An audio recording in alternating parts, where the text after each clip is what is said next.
নবীজি অর্ডার করলেন, চলো আমার সাথে। 10,000 লোক নিয়ে মক্কায় প্রবেশ করছেন। আল্লাহু আকবার।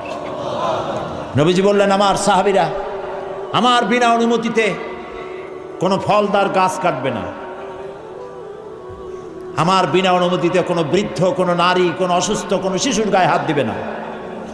সুবহানাল্লাহ কইতে ইচ্ছা করে না? কারে কয় নবী? আজ তো প্রতিহিংসা এবং প্রতিশোধ নেওয়ার দিন ছিল। মক্কায় প্রবেশ করে আবু জাহেল, আবুল আহাব, উতবা, সাইবা গোষ্ঠী শুদ্ধ কচু কাটা করার দিন ছিল, ঠিক কিনা? কি কষ্টটা দিয়েছে বেলালকে। বেলালের পায়ের সাথে রশি দিয়া উটের সাথে বাঁধছে, উট দৌড়াইতেছে, বেলাল বান্দা রশিতে।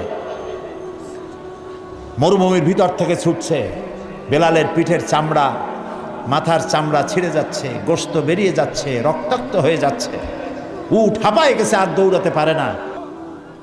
হযরত সুবাইয়াকে শহীদ করেছে, খাব্বাবকে মেরেছে, খোবাইবকে মেরেছে, জ্বলন্ত আগুনের আংটার উপরে চিৎ করে শোয়া রেখেছে জীবিত মানুষ। 3টি বছর শিয়াবে আবি তালেবের মধ্যে আটকায় রাখছে। বেচাকেনা করতে পারবে না, কথা বলতে পারবে না কারোর সাথে, বাজারে যাইতে পারবে না।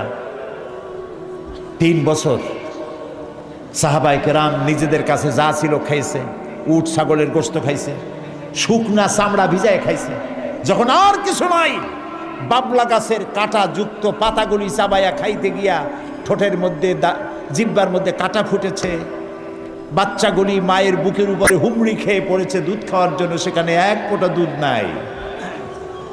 হায় রে অত্যাচার! দেখুন, দুনিয়ার বিজয়ী বাচ্চাদেরকে দেখেছেন, যে দেশ দখল করতে পারে কিভাবে মারে, কিভাবে ধ্বংসন করে, কিভাবে ধর্ষণ করে, হত্যা করে, অগ্নিসংযোগ করে, লুণ্ঠন করে। রহমতের নবী নির্যাতন করেছে যে জাতি, সেই জাতির ভিতরে প্রবেশ করছেন। হাদিস শরীফে এসেছে, উষ্ট্রের পৃষ্ঠে বসা আল্লাহর নবী, পেছনে বসিয়েছেন হযরত যায়েদ বিন উসামা। কুরাইশের নেতারা পায়ে হাঁটতেছে।